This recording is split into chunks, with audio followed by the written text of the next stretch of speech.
Hey everyone, Michael Pickens here, host of the Libertarian Leadership Academy weekday live stream where we interview candidates and activists from all around the country doing some amazing things to advance the cause of liberty.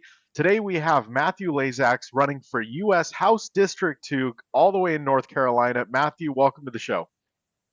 Thanks a lot, Michael. Yeah, thank you. So, same question I ask every candidate the first time when they come on is why are you running for office?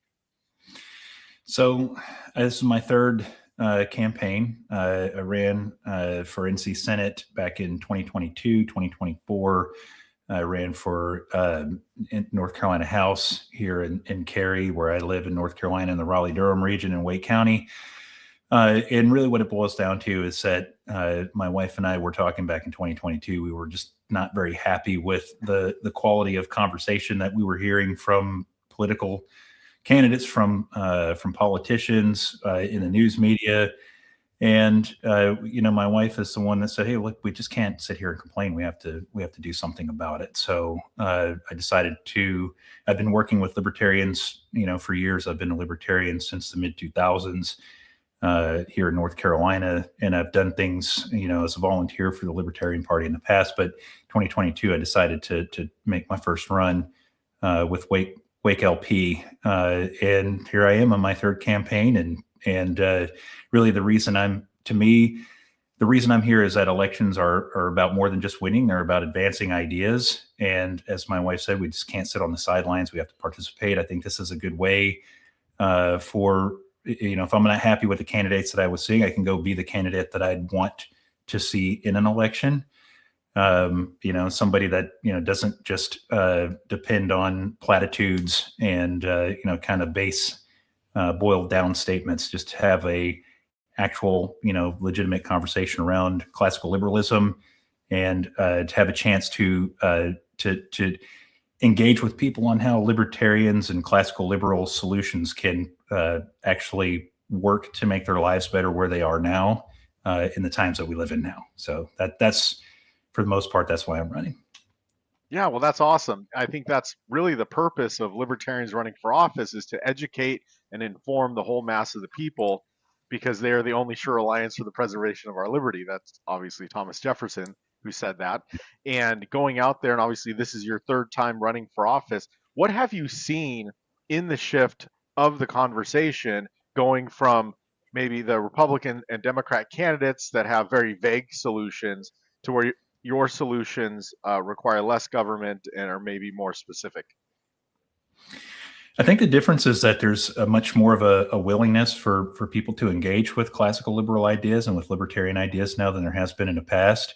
I do know that unaffiliated is the largest voting bloc in North Carolina. There are more unaffiliated voters than Republicans or Democrats.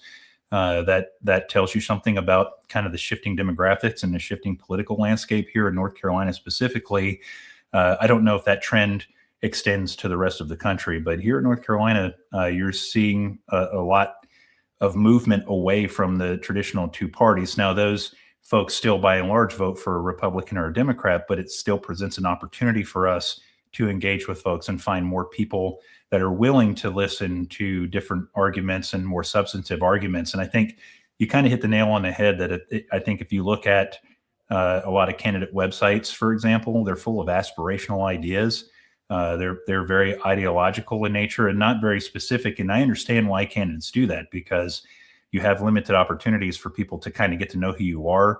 And I think that people like to vote for somebody they're comfortable with. But at the same time, my approach, I think, is to be a little more substantive and to talk about ways that we can practically apply liberty to some of the problems that the country's facing right now. But I think people Awesome. are much more receptive than they have been. Yeah, well, that's great. And as we have more quality libertarian candidates that can communicate these ideas, run for office, it's going to continue to shift. The conversation is going to shift in a more freedom-oriented manner. Now, you had said multiple times that you are a classical liberal. Your solutions are classical liberal. Can you explain? We've got like 180 people watching live right now. Some of them may not understand what the term classical liberal means. Can you explain that for us? Well, if you look at the liberal Rushmore that I had AI generate for me back here, you've got Adam Smith, you got Milton Friedman, you got F.A. Hayek, and you got Mises. And I think that's, to me, that's just kind of like I could have put Thomas Sowell up there. I could have put Eleanor Ostrom up there. I could have put some other people up there. But to me, classical liberalism is the approach that says, hey, if we have to have a government, it should be a minimal government. It should be freedom focused, not just free market focused, because there's, if you boil down economics, like economic freedom, it's just freedom. It's all freedom. And somebody like Hayek was very humble with their ideas about,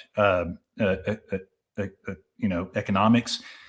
And the idea is that, hey, his most important paper was the use of knowledge in society, and that was a paper that was geared around it's impossible for a small group of people to understand the complex dynamics of decision making at a boots on the ground level because knowledge is dispersed. So I think, it's key insights like that. I think it's insights from, guys like Schumpeter, I hope I pronounced his name correctly, that talked about creative destruction and entrepreneurship, and really markets and freedom being the driving force behind what creates growth in this country and what creates prosperity. And I think you can see of all of the political economists, of all the political scientists, and of all the economists out there that have put forth ideas about how we should, regulate ourselves, that, the classical liberals have in practice historically shown that, hey, wherever you have high degrees of freedom in this world that we live in right now, you have greater prosperity, you have better outcomes, period. I think that is a common denominator across the world. So I think you can, to me, classical liberalism is the minimalist approach. It's freedom focused, but it's also humble. And in my experience, the humble approach is generally the one that is going to be the most likely to succeed. Gotcha. So would you distill that down into like the government should just focus on the basics, should focus on, I don't know, national defense, should focus on maybe infrastructure? Like what are some of the things that would fall under the classical liberal, purview? Well, I think that most of the classical liberals would say that there was a role for government in society, but I think it's a minimalist role. That it comes close to sounding cliche. I think what that means in practice for the world that we live in right now is that as libertarians, we can't tear down systems. We just can't do that. We can't come with that approach. That's why I have a crawl, walk, run approach to putting liberty back into the federal government, particularly with Congress, with my approach to Congress. But I think that we need to find practical ways now to, for example, return some of our key federal agencies, get them back to their core functions, to talk about returning the judicial branch to its core functions, maybe take a look at some of the judicial fictions that have been created. And hey, let's check the president, because like it or not, we all love our kings, whether you're Democrat or Republican. We love our kings. The reason I say we love our kings is because we keep electing one over and over and over again. So we must love our kings. But I think that that regardless of whether it's the United States or whether it's a capitalist country over in Europe somewhere, or Switzerland, or any of the free countries in the world, that again, the common approach is maximizing freedom. And if we can find ways to maximize voluntary participation in society, I think that you'll have a better outcome. But we have to start small and work our way up to some of the bigger items that we're trying to achieve as libertarians. Yeah, so it sounds like you're coming at this with more of an incremental approach. What would you say to someone who, has this idea that has obviously been programmed into their mind that people have to vote for either of the old party candidates? That's trap. It's this mythology of the mumps or the measles, the binary choice. I think the reality of the world that we live in the United States right now is that we as voters have a lot of power that we don't use. We have allowed this system to develop. We like to complain about our politicians and our government all the time, but we often fail to look inward at ourselves as voters and to the very critical role that we play in preventing the very system that has emerged. I think if you were to ask David Hume if we have the correct political system, he might tell you that we do, because it's the one that we have allowed to emerge. Citizens have a huge a degree of power to shape our government through the vote. And we just, in my opinion, we don't do that very well. Like I said before, we must love our kings because we keep electing them over and over again. And what we have de facto in our federal government right now is a Congress that largely fades to the background. We ask Congress, we tell them, you're too slow, you're too deliberative. We got this guy over here that's making all this stuff happen by decree, through executive orders, through emergency spending powers, through whatever tools that the president has at his or her disposal to affect immediate changes, or to do things, I would argue by fiat in some cases, and then elect the Supreme Court justices that are going to go along with your program, so that they don't come back. And that's what we have right now. We have a government that we elect a king, they appoint the Supreme Court justices that utilize, they adjudicate whether or not the president and his or her executive orders and their spending and the things that they're doing are okay through the court system. And where does that leave Congress? It leaves them a passive observer to all the most important issues and discussions that are happening in this country right now. Article 1 gives Congress a high degree of power to check the president, to check the judiciary. Article 3 gives Congress the ability to write legislation for the jurisdiction and operation of the courts. But really what we get is, like I said, a passive Congress that just kind of fades to the background, doesn't get involved. It uses the president and the judiciary as a shield, and lets all the important decisions be made by an executive and the judiciary branch. And that, to me, creates an imbalance of power in the federal government. And it's led to, I think, a lot of the problems that we have. But to answer your original question and bring it back to my answer back to your question, we as voters get the government that we ask for. We get the government we deserve. We have this government now because we fall into the mumps or the measles trap. Whether or not unaffiliated voters are the largest voting bloc in North Carolina doesn't matter if they keep sending an R or a D to Congress or to state government or whatever. So what we need to do as voters is focus on individuals, not a party. If we could just separate individual from party, pay attention, be more involved, vote for the candidate that we think is going to best represent our values, we can change the makeup of government. But right now, we're sending the people that we have elected into government. We get the government that we deserve. So it's my thoughts on that. Yeah, so this is obviously your third time running for office. You were talking about that at the beginning of the call. And for the people who are watching it that might be considering running for office, what would be some of the benefits that you have seen from running multiple times? I just love talking to people. I have to be honest with you. The first time I ran, I was very hesitant I'm a very private person, I think, as a lot of libertarians are. We probably share that in common. Yeah. I did not want to go knock on doors. I didn't want to do it, but it's part of campaigning. It's part of what we do. We have to outreach to people. So to me, my most pleasant surprise 3 campaigns in is that I have found that people are much more rational and much less polarized than the media makes them out to be. Individual people, one-on-one, when you talk to people, they are very interested to hear our ideas. In most cases, I have had very few doors slammed in my face. Mostly the doors open. I have campaigned in $1 million neighborhoods. I have campaigned in Section 8 housing. And it doesn't matter where I go. I talk to business people. I talk to wealthy people. I talk to blue collar folks. I talk to working families. Everybody is very interested in having a conversation that is not as polarized as we think. I mean, you run into people here or there who have their beliefs and they're going to stick to them no matter what. But from what I have found and in my experience, getting out, talking to people, being a human being, and articulating libertarian ideas to people in a way that's meaningful in terms of talking solutions and not talking politics really does make a difference. And you start to engage with people on a deeper level when you are a human in person.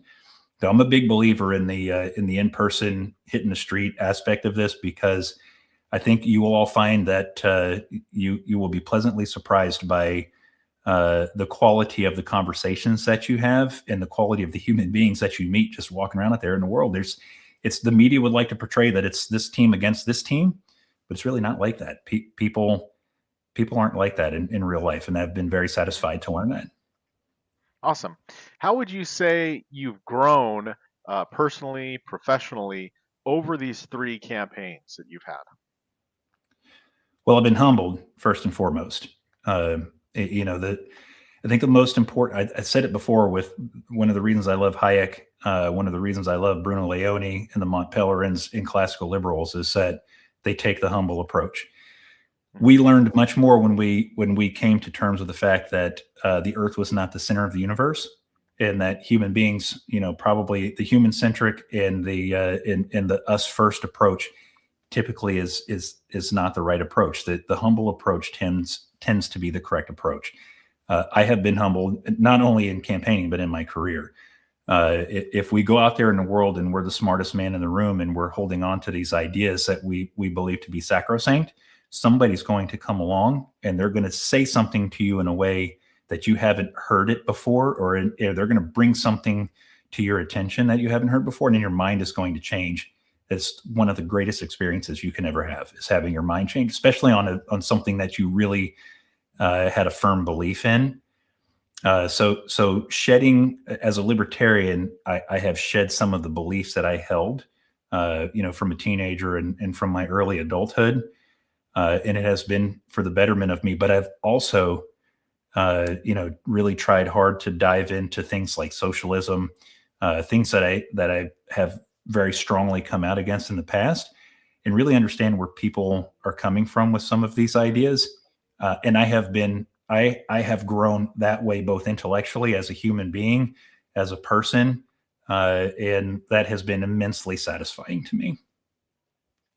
Well, that's awesome. So you're saying you've actually delved into some of these opposing viewpoints that are maybe anti-liberty, and you've learned from them and kind of had empathy towards what some other people believe in your conversations, right? Absolutely. Yes. Yeah. And that is a wonderful experience when you engage with people that way, in a conversation where we're not trying to shove liberty down their throats and we're not trying to win.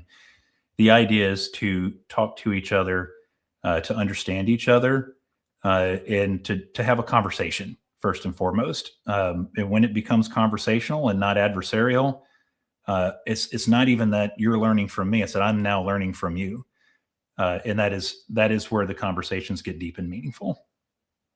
What do they say? No one will care what you think until, or no one will care what you know until they know that you care, right? So That's true. Yeah, yeah. yeah, you got to That's build that connection first. You got to build yeah. the relationship first when going out and trying to spread ideas. Because if they think you're just out there peddling for votes, or pushing an agenda, they're gonna put a wall up, and they're not gonna hear anything you have to say. That's correct. And then the defense mechanism comes out versus the conversation aspect, which is what I think is where the meaningful interactions occur. Awesome. I've interviewed, God, I think almost 70 candidates in the past few months since I started doing this in December. And I see a big difference between someone running for the very first time, right, kind of stumbling through all this, and then candidates that, obviously like yourself, that are running for the third time. I just had on the show on Monday Shannon Bray, who's running for U.S. Senate there in Yeah, North Carolina.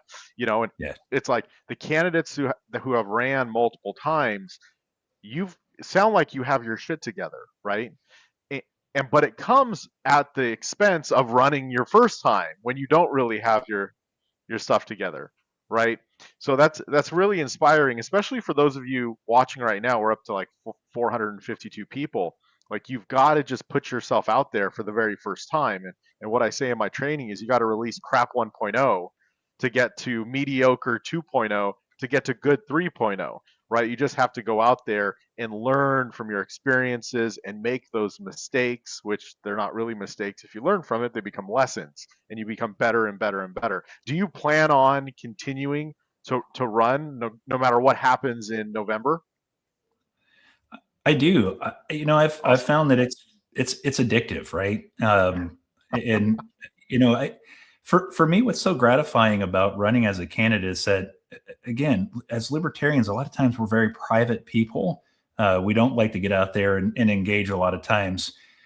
But when you're running, you have an excuse. I've always hated talking politics outside of libertarian meetings. Wonderful place to talk politics with your friends and with people you trust in a comfortable environment. Campaigning gets you out of that comfortable environment, and it makes you take your ideas to the street and forces you to engage with people. And then you find yourself learning more about your neighbors and more about your community, and so on. But yeah, it's addictive for me, and I don't know that I'm going to stop anytime soon. I'll do it until I get tired of it or it doesn't seem to return value to my life. And I just right now, it's a great hobby and it's a great thing to do in my spare time. One day I would hope that I can build it into something full time, and that would be just, I think, from what I've seen so far, that would be very enjoyable. So Yeah. we'll see. So last night we had a Liberty on the Rocks event in Thurston County, or here in Washington State, and there was a guy there who was considering running for state representative, and his main concern is he was wondering, is he going to get attacked by the Republicans? Is he going to get attacked by the Democrats? Are they going to try to throw him under the bus in the media? Like, is there going to be a lot of mudslinging? Have you seen a lot of that in your campaign or in your campaigns in the past? No, I haven't. All of my interactions so far with all my political opponents have largely been pretty good. In my first campaign, we had one awkward meeting where we were in a town hall, and it was kind of a fun event because we were sitting in front of an audience that was kind of stone cold. And as we went through most of the other candidates that were there were readily armed with their platitudes and their polished statements. And Shannon Bray was actually at this one with me. I'll never forget it. And there were several of us there, but we just kept warming that room up because we were having substantive things to say. And eventually at one point, one of our opponents got up and stormed out of the room and said, "Hey, whatever, I don't want to do." And that, to me, that was just like a fantastic win for us as libertarians. But at the same time, that's the only awkward interaction I've literally ever had. All of my opponents, whenever I have interacted with them, have been very pleasant. Particularly in the last campaign, Maria Cervania is just a very kind person. We had wonderful conversations. We actually stood out in front of polling places together several times, and it was always pleasant. I have not had that. You could have that experience. I mean, my three campaigns are not, the totality of all libertarian campaigns, but I think you get back what you put out there. And if you put yourself out there as a rational person and you're polite, I think you'll probably get that back. And if you don't, you keep your side of the street clean. And if somebody else doesn't want to, what can you do about it? It's like everything else that we do in life as social creatures. You keep your side of the street clean, and if somebody decides not to, that's on them, not on you. You just have to be the best person you can be. Yeah, that's great advice. Awesome advice. Okay, so we only have about 6 minutes remaining. Did you want to talk about anything else as far as the issues that you're running on? I see here on your website, it says a rational advocate for personal choice. Do you want to talk about what that means? Yeah, if I could do it succinctly, but I think what it comes down to is always being on the side of voluntary participation in society. I think where government becomes problematic is when it becomes coercive. And I could make the argument that government is always coercive. If you think about it, laws are punishment. Punishment is violence. Therefore, government is violence. I could come to that conclusion. I will tell you that most people out there in the world aren't going to come to that same conclusion as you if you hold that view as I do. But I think we should seek to minimize that. And if you think about your life, you don't have a choice as to where you're born or what situation you're born into, as far as we know. So human science doesn't know what happens before we're born. But your parents had you. You're born into the situation you're born in. You're born into the circumstances you're born into. And think nature comes into play. Nature imposes constraints upon you. Geography is a constraint upon you. Your social constraints are constraints upon you. You can't control those things. So the best you can do is to be given the widest latitude of decision-making authority that you can have in your own life to affect the best outcome for yourself.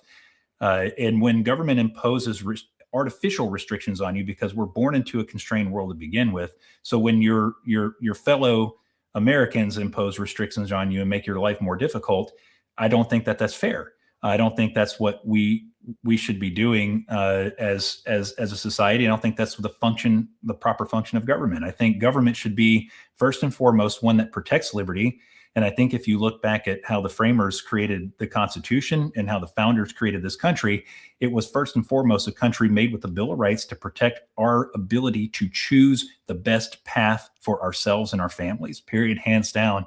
And I will always be the strongest and biggest proponent of decision-making being very, very, very close to the individual, as Hayek says, and not in some distant administrative office in Washington, D.C. or in Raleigh or Sacramento, California, wherever state you live in.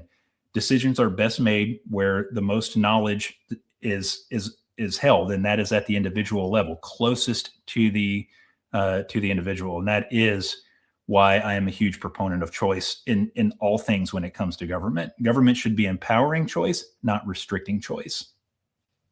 Yeah, it seems that government, even though it was instituted by the people, for the people, of the people, it seems to be more authoritarian now, where it's not taking into consideration the will of the people or the consent of the people governed, right? And when you say, you're a rational advocate and, you can point towards government as violence, I think that the logical conclusion is that less violence is better, right? So moving the dial away from the authoritarian system that we have now. And granted, there are other countries that are way more authoritarian than the United States, but it seems like more candidates, politicians are getting elected, and they are hanging their hat on how many new bills that they can and new laws that they can pass, right? Where I see as libertarian candidates, we kind of want to dial that back and see how many laws that we can remove without completely disrupting society and throwing it into chaos, maybe. I think I could maybe take on that and build on it a little bit. And it's that Hmm. as libertarians get elected to Congress, or we're elected to state and local governments, how do we inject liberty into the decision-making process so that we're a part of the process and we're pushing the Overton window just slightly, nudging it towards liberty in small ways? And sometimes you take a small win, but a lot of small wins end up being a big thing in the long run. So as Mike Munger says, we don't all have to be destinationists. Some of us can be directionalists. We can be nudging that Overton window. You get small wins, you get consensus. People see that libertarianism isn't scary. It actually has made their lives better. It's made the government work better. Small policy changes here and there, and a lot of small changes equal a big thing in the long run. And we should all be playing that long game, but very focused right now on the tactical things we can do to inject liberty into the process now. So I do think that we can get there in time, but I think that it's incumbent upon us to find ways that we can participate in government and make people's lives better, even if it's not the libertarian goal, if it's something that nudges us close and closer and closer to liberty. That, as you said at the beginning of the interview, that's incrementalism. And I think that is a very functional way for us to get to our goal. Maybe who knows how long that takes, but every win is a win in my book. You take it and you build on it and you make something bigger. Well, it seems that, our opposition are using incrementalism in the other way, right? Every year they're increasing our taxes just a little bit. Property taxes going up just a little bit.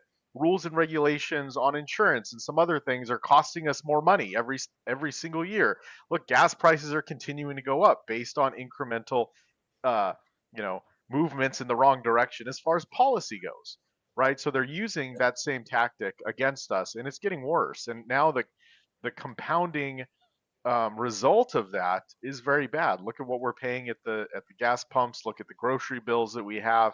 All of our costs are going up. Power, electrical, water, everything just continues to rise. It does. It's institutional drift happens when voters are not super engaged, and that kind of goes back to our conversation of we have to send the kind of candidates to Congress that we want that are going to prevent the institutional drift and shift the focus away from seeing what you can get away with. The tide slowly wearing away the shores in the favor of more statism and less liberty. We can take the same approach, but but building that liberty back again and kind of being an opposing force. And I think if we do that, we can start to build more voter support behind the things that we're doing. But yet, I think it comes down to voters. It's like George Carlin said: we complain about politicians and politicians all the time, but we elected them. They went to our schools. They live in our communities. They're Americans, and we sent them there. Maybe that's the best we have to offer. If we don't think that's the best we have to offer, then go run as a libertarian candidate and as a voter. Go, spread that message that you don't have to vote for a zero or a one. There's another candidate out there that's going to represent you, and really use that power of the vote, make an informed decision, be an individual. And if more of us start doing that, it does make a difference. I don't think that I think the founders of this country envisioned a much more participatory voting citizen participants in our democracy. But when you don't have that, institutional drift does occur. It's not the only reason, but I think that's the foundation of why that happens. And I think we need to send people to Congress like myself, like Shannon Bray, like others, that are running to return Congress to its rightful place in the federal government or in your state and local government. A lot of great libertarian candidates running for state and local government. They're the ones that have the biggest impact on your life because they're the closest to you. And there's some great candidates running in those elections. So it starts with Yeah. us as voters, I think. One thing I recommend to any candidate that is worried that they don't have the right background or they don't have enough education or that they don't have the skill set to run for office, I recommend that they go to a city council meeting and meet their city council members or a county commission meeting or go meet your state representatives, and you'll quickly realize that these people are not much smarter than us if they are at all, right? And they're just normal people. And a lot of times they were kind of just put in that position because the powers that be, they would do their bidding, and the donor class was like, oh, this guy will just do what we tell him to. So they're not, not really a lot better than us. So go meet your representatives and then decide if that person is so much smarter than you, to lead your city or your county or your state or the federal government. So um, we are at the end Absolutely. of I the don't know interview. Go ahead. Okay. Yeah. No, it's been a lot of fun. So I don't know whose quote it is, but I heard somebody once say that the world tends to be run by those that show up. So let's show up. Yep. Absolutely. Okay. Okay. So a lot of people, we got like 570 people watching right now. How does someone watching help your campaign, Matt? Where would they go? My website is matt4nc.us. And then my Substack is practicalliberty.substack.com. And my X is Matt Lazak for NC. Those are the places where you can engage with me. I'm always up for a donation. I would much more love to have people that would go out and hit the streets with me, knock on doors, talk to business owners, get out there and engage with the public. Standing at the polling places makes a huge difference. I've had so many people, especially in the last election, that I just stood in front of the polling place. I talked to them. I was friendly. They came out and they said, "Hey, I just want to let you know I voted for you." What a gratifying experience. So let's roll up our sleeves. And, please, if you want to donate something, great. Time, money, every dollar makes a difference. All of those things that everybody else says are all true. But I would just love to talk to people. Just reach out to me. Send me a message on X. Find me and let's engage in a conversation. And especially for anybody that's not libertarian, that may be questioning their politics or be staunch socialists or whatever. I just love these conversations. Again, I'm running, because I think ideas are important, and campaigns are a great way to put issues out there for discussion. So please reach out to me. I'd love to have a conversation with everyone. Awesome. One last question before we go. Gary Johnson, when he ran for president, he released his book, 10 Principles of Good Governance. Now, Shannon Bray, running for U.S. Senate, released his book, Liberty Unleashed. He gives it away for free on Spotify and Audible. When are you coming out with your book about what you'll do when elected? I I actually, you know, thank you. That's a nice thing to say. I am working on something, but we all have full time jobs, and Yeah. right now I love campaigning. But I do plan on publishing my thoughts on Substack in just small chunks here and there, just nice digestible articles that people can read. I think that's where I'll do the most of my writing. I do have. I would love to write. Honestly, I'd love to write a business book one day about injecting liberty into the workplace, Hmm. because we all love capitalism, but inside the workplace, it's a little dictatorship, right? And Ronald Coase is like the last person I think that's really addressed that. And he said firms exist because transaction costs exist, and so firms, are reducing transaction costs. I would add to that by saying that if you set your people free and let them make decisions and empower them through training and support, that they'll make even better decisions for you and lower those transaction costs even more and come up with new and better ways to make your business successful. So that's a book idea I've got. I'd love to write that one. Just that's all practical experience, 15 years in operations, and trying to apply, classical liberalism and liberty to the workplace. But outside of that, I'd love to write a crawl, walk, run book. And I think the way that I'll do that is just incrementally, going back to incrementalism, just writing little bits and pieces and putting it on Substack. Awesome. Very good. You should check out the Morningstar Self Management Institute. It was founded by Chris Rufer, largest tomato manufacturer in the world, and their whole philosophy is that everyone is a boss and no one is a boss, and they work together as a collective unit with their colleagues, um, to create the highest outcome for the organization. So it's very much along those lines of your self-management style that you were talking about. So Yeah. adding more liberty to the workplace. Well, Matt, we are 10, actually, no, 7 minutes over. So again, if you're watching this, if you like what Matt had to say, please go to his website, Matt number 4nc.us, and give him $5, $10, $50. Help him spread the message of liberty in North Carolina. Thank you so much, Matt. Michael, thank you. And thanks to everyone listening. I'm grateful for your time. Thank you.